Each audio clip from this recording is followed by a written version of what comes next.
Hi ha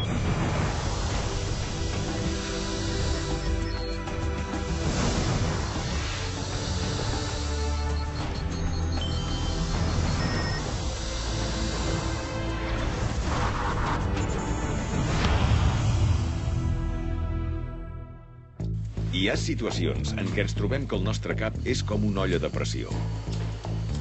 Els conflictes fan pujar la temperatura, la pressió augmenta i les emocions comencen a bullir. Si no hi ha cap vàlvula d'escapament, la pressió continua augmentant i hi ha perill que exploti l'olla. Quan l'olla explota, arrossega tot el que troba. Sembla que no hi hagi res que pugui aturar aquesta força, ni tan sols nosaltres mateixos. Després de l'explosió no queda res, només un terreny erm on costarà fer-hi créixer qualsevol cosa. La nostra ira ho ha arrasat tot.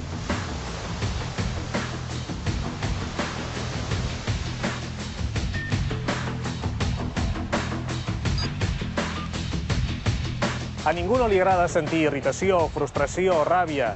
Hi ha emocions que ens produeixen no només malestar, sinó patiment. I el paguem amb la família, amb els amics, a casa. Estem parlant de la ira, una emoció molt poderosa que sovint no sabem com controlar. Avui aprendrem què podem fer quan estem enfadats. Identificar que sentim una emoció visceral. Relativitzar-la distanciant-nos de l'emoció i deixant-la refredar. Ajornar-la posant les nostres emocions en quarantena. Podríem dir que la ira seria com la pèrdua del control. Com la impulsivitat portada al màxim extrem i la pèrdua del control. La ira o la ràbia és una emoció natural que normalment experimentem quan sentim amenaçats o vulnerats d'alguna manera el nostre ser, el nostre espai, els nostres drets, la nostra dignitat.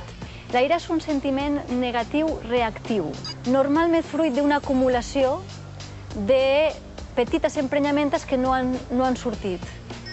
I no és una emprenyamenta normal, és molta indignació davant d'aquesta situació.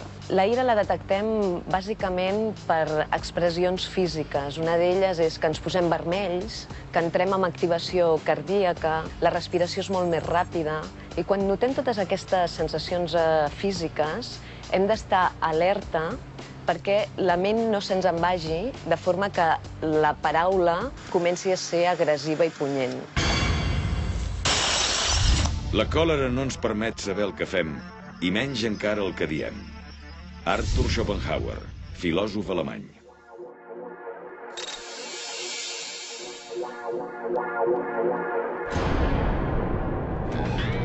La ira és com una galleda d'aigua bruta. Quan ens enfadem, llancem el contingut d'aquesta galleda contra qui ens ha fet enfadar i el deixem fet un fàstic. Així és impossible resoldre cap situació i l'agressivitat, en lloc de disminuir, augmenta. Per deixar d'estar dominats per aquesta aigua bruta anomenada ira, el primer pas és identificar-la. Identificar que sentim una emoció visceral. Per desactivar la ira podem identificar que l'estem sentint, adonar-nos i prendre consciència de que en aquests moments sentim aquesta emoció. També ho podem fer des de l'àmbit corporal. El fer exercici és veritat que descarrega tensió, o sigui, jo recomanaria que es fes un exercici regular i penso que això sí que és destensionant. Tot i que fer esport és una forma excel·lent d'alliberar tensions i reduir la nostra ira, també pot esdevenir una font de violència desmesurada. Un dels esdeveniments més tràgics que ha viscut el futbol va ser la final de la Copa d'Europa del 85, que enfrontava el Liverpool amb la Juventus, en què van morir 39 aficionats. Menys dramàtic va ser el cop de cap del futbolista Zinedine Zidane en l'últim partit de la seva carrera professional. Igual d'irat es mostrava el tenista John McEnroe, capaç de trencar més d'una raqueta en un partit fruit de la seva ràbia desmesurada. Normalment la ira s'ha associat amb prestigi social perquè es considera que quan un té poder pot ser iracund. Però el cert és que és una de les formes més negatives del rol de poder, perquè això significa autoritarisme, violència i agressió. I, per tant, una forma de poder poc intel·ligent i molt egoista. El que sí és veritat és que hi ha personatges històrics que es caracteritzaven precisament pel seu nivell d'ira, però fixis que sempre són personatges que no se'ls pot contradir res. Però penso que és un comportament tan extremadament primitiu que amb un mínim de sofisticació personal que pugui tenir algú, la ira no té cap prestigi.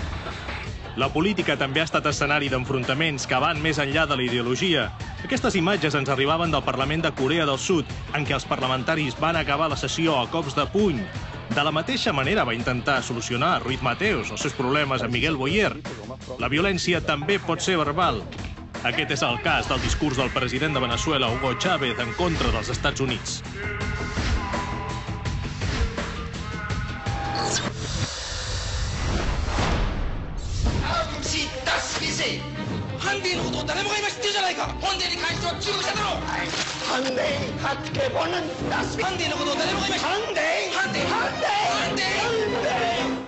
Ens enfadem per coses normals i naturals, com pot ser l'atac a la nostra dignitat. També ens podem enfadar a vegades per malinterpretacions que fem de les coses, per prendre'ns-ho com un atac a la nostra persona o a la nostra autoestima, quan realment no és així. I també hi ha vegades que ens enfadem perquè tenim un pòsit ja de ràbia acumulada que en un moment determinat esclata.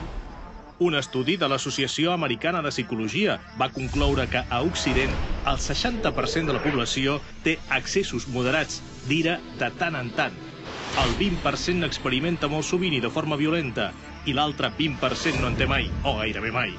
Segons l'Associació Britànica per la Gestió de la Ira, un 33% de persones tenen insomni a causa de la ràbia acumulada i l'ansietat. Un 45% de treballadors perden regularment els nervis a la feina.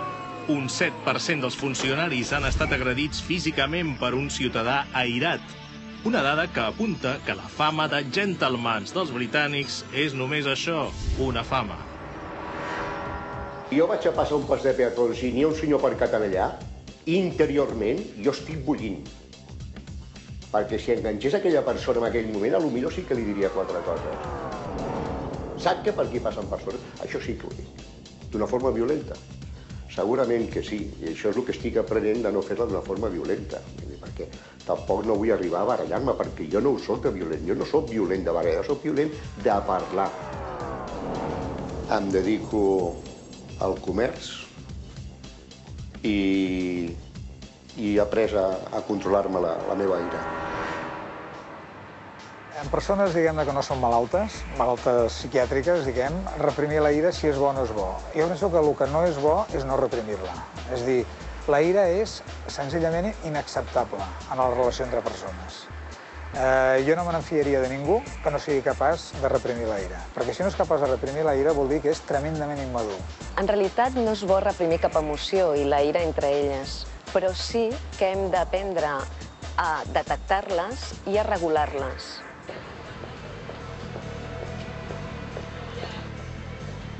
Pensava que era una persona completament normal, sense cap tipus de violència, sinó que era la meva forma, contundent de parlar, segura, fins que vaig veure una persona que s'assemblava molt a mi i no em va agradar.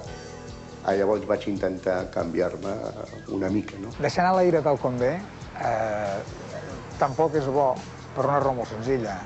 Van pagar un preu. Tenen un efecte sobre tots els òrgans i sistemes del cos humà i, per tant, les repercussions són negatives des del punt de vista cardíac, des del punt de vista dels vasos, des del punt de vista del cervell. Qualsevol cosa amb catecolamines, amb cortisol concretament, va pitjor, sempre. Per tant, les conseqüències d'un atac d'ira són negatives per a la persona que pateix aquest atac d'ira. Per les altres persones, molt pitjor encara. És a dir, estem parlant que la ira el que fa és enverinar les relacions i que no té mai conseqüències positives per ningú. És com la guerra, no? No guanya mai ningú, sempre perd tothom. Doncs amb la ira és exactament el mateix.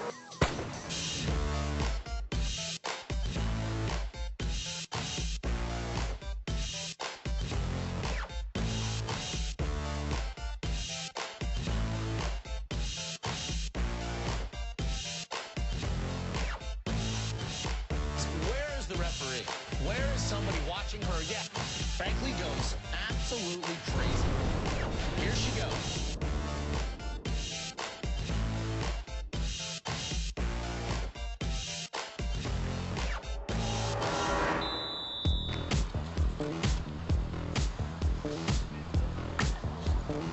Vaig aprendre a no enfadar-me amb l'experiència que m'ha portat el dirigir molts partits durant molt de temps.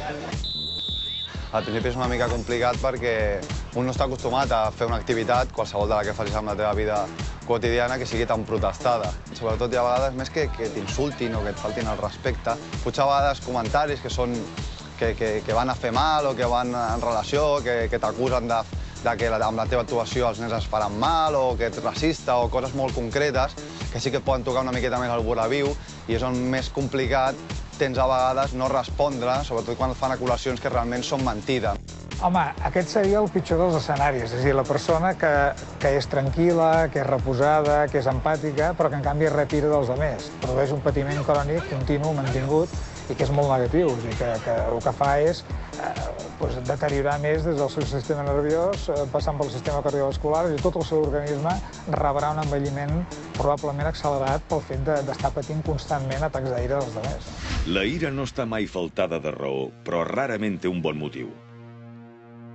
Benjamin Franklin, polític i científic nord-americà. És cert que els mediterranis són més irats que els britànics? O que els japonesos no s'enfaden mai? A totes les cultures del món la gent s'enfada. El que passa és que expressem la ira de forma diferent. Els grecs, els italians o els magribins, quan estan enfadats, ho expressen amb grans gestos i aixecant el to de veu.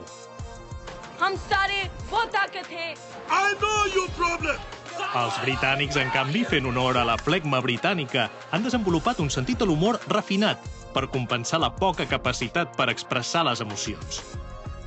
A la Xina o al Japó és impensable que algú expressi la ira obertament. És més, manifestar-la públicament és considerat un acte indigne. Els pobles de l'Àfrica Negra són molt expressius i explosius, tot i que el seu esperit conciliador fa que l'excés d'ira s'apagui molt ràpidament. Ara que ja sabem què fa saltar la guspira que ens encén, que no ens deixa pensar amb claredat, és hora de relativitzar aquesta emoció que sembla tan incontrolable. Ara veurem que no és tan difícil, tot i que no ho podem aconseguir en un dia. Relativitzar la ira distanciant-nos de l'emoció i deixant-la refredar. El més important per treballar la ira i per combatre-la és generar paciència, i això significa donar-se temps i observar l'altre abans de contestar. Jo crec que tant amb la vida com amb l'arbitratge, per no enfadar-se, el que ha de fer és relativitzar les coses i no donar-li tanta importància a aquelles situacions que potser un es pensa que van en contra seva o que tot se li gira en contra, pensar que les coses són relatives i que és una qüestió de cicles moltes vegades.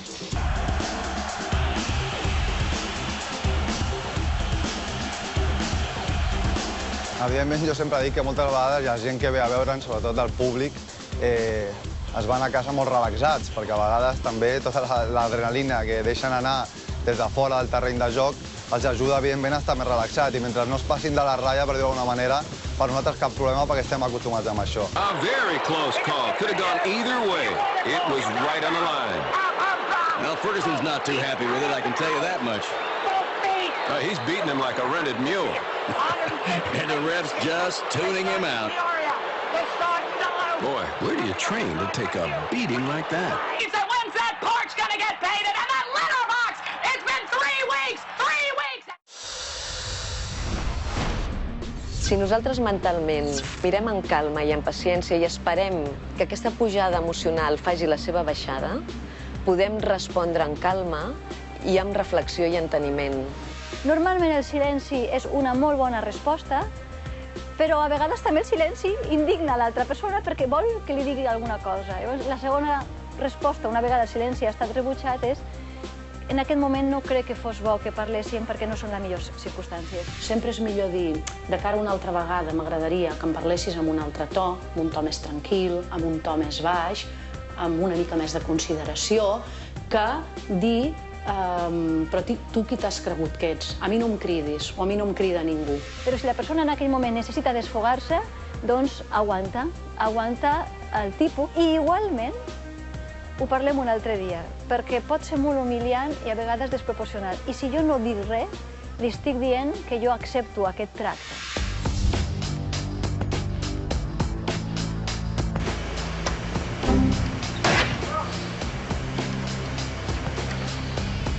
La ira, a vegades, en la comunicació verbal, directa, en el tu a tu, és molt visible, Però en la comunicació escrita, encara que no hi hagi aquests elements corporals, també es veu. El primer de tot que jo recomano és no escriure mai un mail sota els efectes de la ràbia. De fet, no hi hauríem de fer res, ni escriure mails ni res. Si això és tan imperiós, recomano que l'escrivim, però que no l'enviem. El que passa que molt de compte, perquè moltes vegades estem tan ofuscats que llavors, en comptes de pitjar per guardar-lo, el que fem és pitjar la tecla d'enviar-lo. Quan hagin passat unes hores o hagi passat un temps, veurem les animalades que escrivim a vegades sota els efectes de la ira.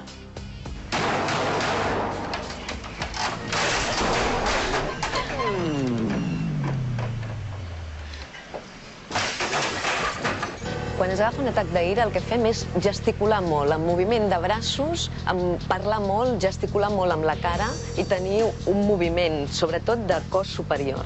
El tema és, per combatre tant de moviment i no generar agitació en el voltant, el que hem de fer és respirar i calmar el moviment, per donar espai i per generar un pensament més reflexiu i més positiu. Has posats com, per exemple, el fet de sentar-te d'una forma o de parlar d'una forma, de donar cops de puny a la taula per evidenciar que allò és allò, vull dir, voler convèncer, i no es convença amb una força ni que siguis, com a dir allò, violent, sinó d'una altra forma, no? Posar-nos al volant d'un cotxe és una situació de tensió que ens pot fer canviar la nostra personalitat. Ens tornem més agressius i sovint descarreguem la nostra ira contra els altres conductors. Aquesta situació la podem corregir.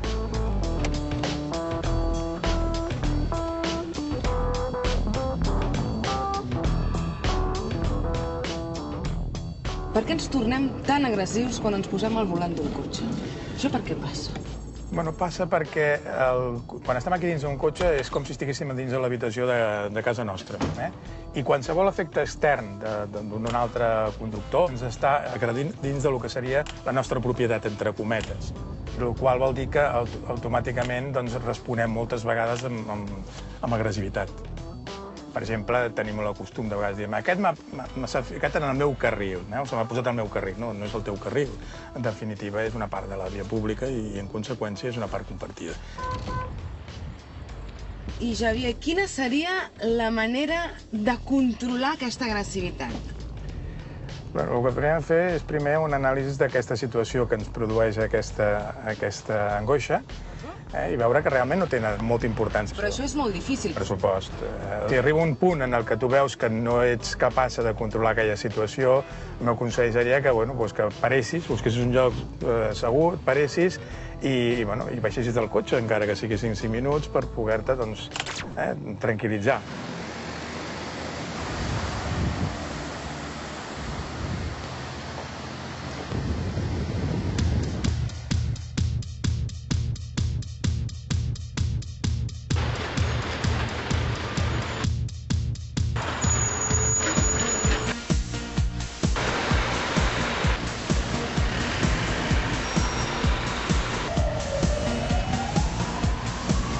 Una situació com aquesta en la que estic ara, jo el que tinc ganes és començar a insultar el de darrere i començar a pitar. I què en trauries amb això? Què aconseguiries? Que es desfés el trànsit i poguessis passar? No, segurament no. No, però veus com si ho analitzes tu mateix i m'acabes de donar la resposta? M'acabes de dir, realment no ho solucionaré pitant. Tu mateix m'acabes de donar la resposta. Si tu això abans de pitar ho pensessis, segurament no pitaries. No arribaries a l'acció de pitar. I realment no soluciones el problema. Si has d'arribar tard a algun lloc, continuaràs arribant tard. Quan el meu consell quin és? Doncs analitzar abans d'arribar a aquesta situació, analitzar-la. Val la pena arribar a aquest punt de confrontació amb tothom?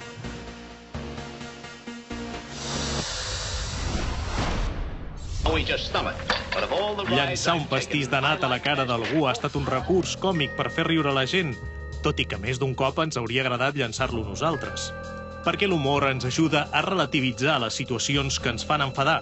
Ens permet veure les coses des d'un altre punt de vista, mitigant la por o l'ansietat. Ens en distanciem per tenir una visió global del problema i ens convertim en espectadors de nosaltres mateixos. Jo crec que l'humor és un bàlsam fantàstic i és un recurs insubstituïble per abordar els temes més difícils, més incòmodes. L'únic problema que trobo jo és que l'humor, com tota la vida, s'ha de fer servir amb mesura. Llavors, la ratlla que separa l'humor de la impertinència és molt fina. Molt bona nit! Què? Un altre dijous a casa mirant la tele? Quina panota! Jo crec, sens dubte, que en la política, en la gestió de les coses públiques, diguem-ne, sí que o hi fiques humor o, si no, correm el perill de que la classe política es pensi que és més important del que realment és, no? Doncs ni són tan importants, ni el que diuen és tan sagrat, ni tan cert com molt sovint es volen fer creure. Per tant, realment, relativitzar és la missió d'un programa com el nostre. Catalans, catalanes, auditors, visca Catalunya, visc a Catalunya. Saber riure'ns de nosaltres mateixos denota un sentit autocrític important, capacitat d'assumir les frustracions i seguretat a nosaltres mateixos. Vostè té la gripa? No. Però és que l'aire condicionat d'aquest plató està a 6 graus i quan hi ha canvis de temperatura em venen estornuts. Estar enfadat és com agafar una brasa i llançar-la al teu enemic. Al final ets tu qui es crema. Siddhartha Gautama, pensador indi i fundador del budisme. Ara que tenim clar que la ira la creem nosaltres mateixos, que en el fons, encara que sembli mentida, en som els responsables, buscarem la millor manera d'expressar aquesta emoció de ràbia i frustració quan ens enfadem. Ajornar la ira posant les nostres emocions en quarantena. Com podem controlar un atac d'ira? És una pregunta que en l'àmbit filosòfic s'ha fet. I tots coincideixen en que el millor és ajornar-ho. Para deixar-ho. O sigui, tu no pots solucionar aquella cosa greu en aquell moment. És impossible perquè tens el cervell... És que està bloquejat, Però, a vegades, no mostrar la ira és com callar i atorgar una situació que tu pots considerar injusta. En general és bo, però a vegades és important manifestar que a tu això t'ha fet mal. Això implica, evidentment, un cert autodomini, perquè digue'm com controles la teva ira i te diré el tipus de persona que tu vols ser.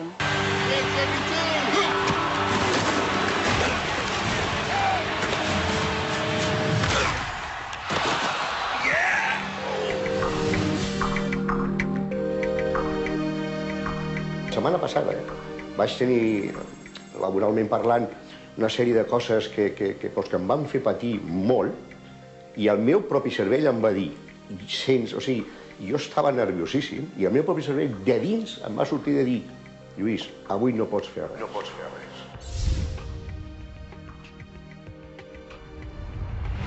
L'assertivitat és una competència comunicativa bàsica que consisteix en ser capaç de dir allò que sento, allò que penso, d'una manera clara, d'una manera respectuosa i d'una manera directa, considerant amb el mateix respecte allò que pensa o desitja l'altre, que pot ser ben diferent al que necessitem o sentim nosaltres. Les coses que no ens agraden també les podem dir sense necessitat de ferir ningú. Cal donar-nos temps per asserenar-nos i pensar com podem expressar allò que volem dir. D'això se'n diu ser assertiu i els venedors han de tenir molta traça.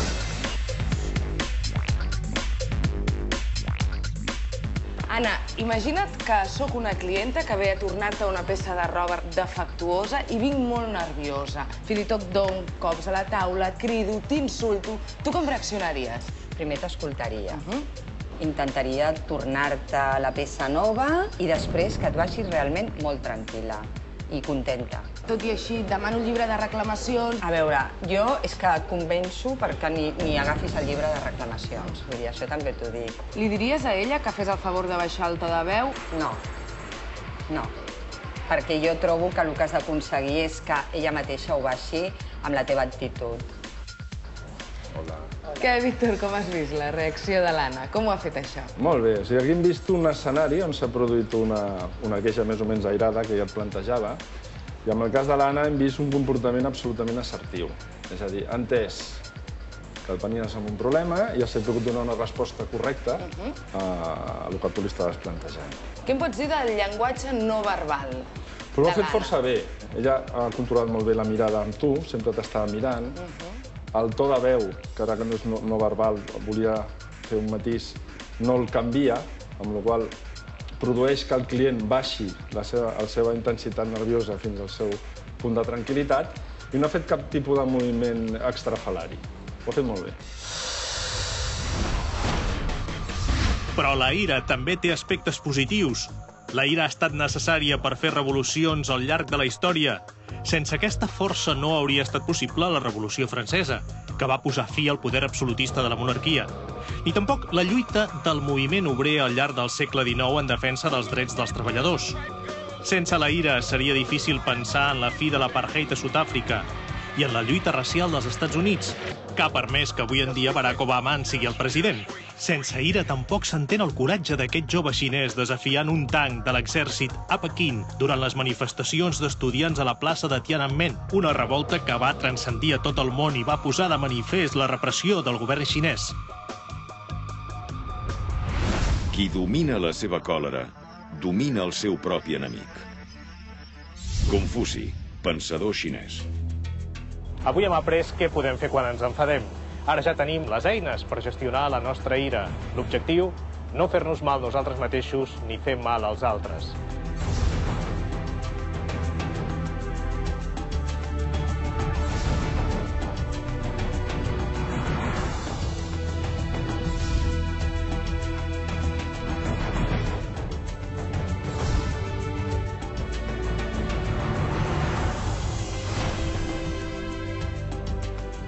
No us podem garantir que no us tornareu a enfadar mai més, ni tampoc que no tornareu a perdre els nervis en alguna ocasió.